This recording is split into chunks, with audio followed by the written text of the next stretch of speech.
The beekeeper, in his attempt to try and keep bees in a more natural environment, arranges this tree stump guarded by this makeshift framework to try and keep robber bees out. In his thwarted effort, the bees have clogged it up with dead bodies and are using the slotted door as an entrance, thereby showing the beekeeper that he has no clue what he's doing. The beekeeper, on a regular basis, roughly every 10 days, inspects his hive, looking for things that he thinks might be correctable before they become a disaster to the bees.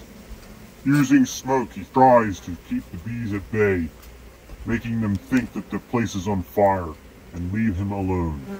He inspects the door, looking for queens, and is distracted by the male drone bee.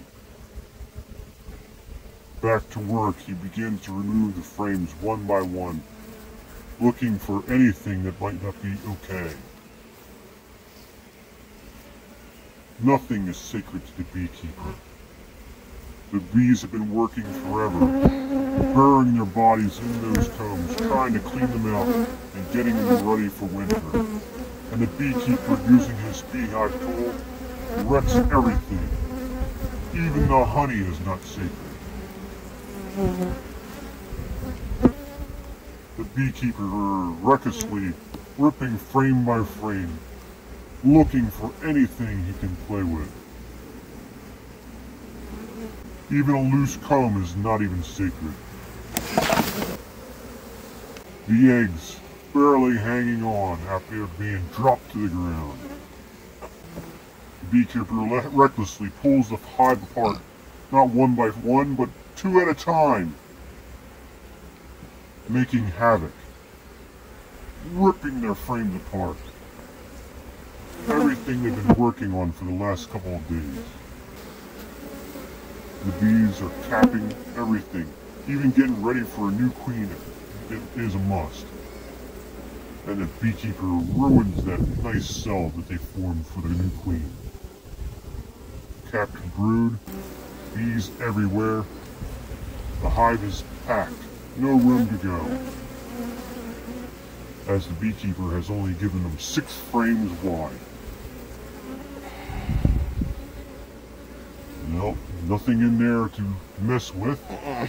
He begins the reassembly of the hive and is distracted by one more frame of foundation. I think I'll put that in the middle.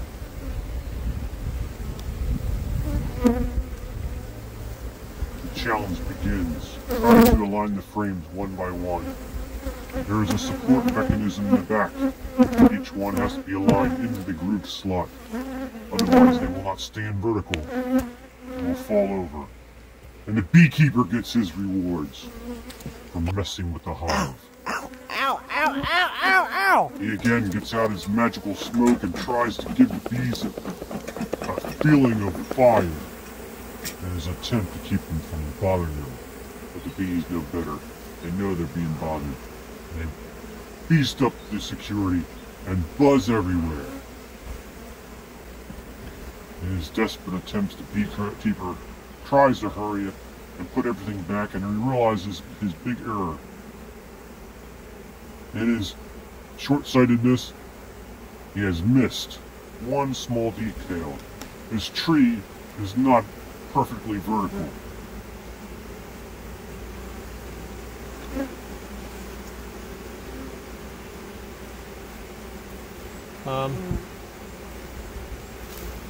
My tree's not level, is it? In a last-ditch effort, the beekeeper brings out his level, jams some wood underneath the tree, and attempts to re-level the tree, and so his comb will hang straight in the frames. And he continues to reassemble the hive. But the bees know best.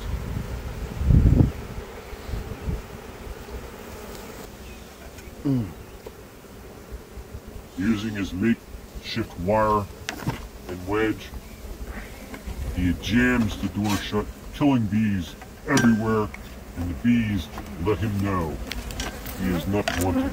Stings everywhere. Mamas. But the beekeeper is not satisfied. He has to get into every nook and cranny and inspect the hive from top to bottom. Removing the top section, he realizes the bees are doing just fine.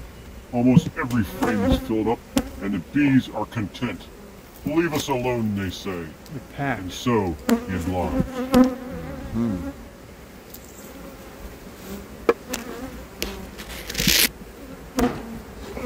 One more door below. Beekeeper opens up, desperately looking for something to wreck. He realizes they are doing just fine. Leave us alone. And goodbye, he says. Goodbye, bees. I am done with you. Good enough. I've had many stings today, and I am out of here. Thanks for watching. Gallery Life.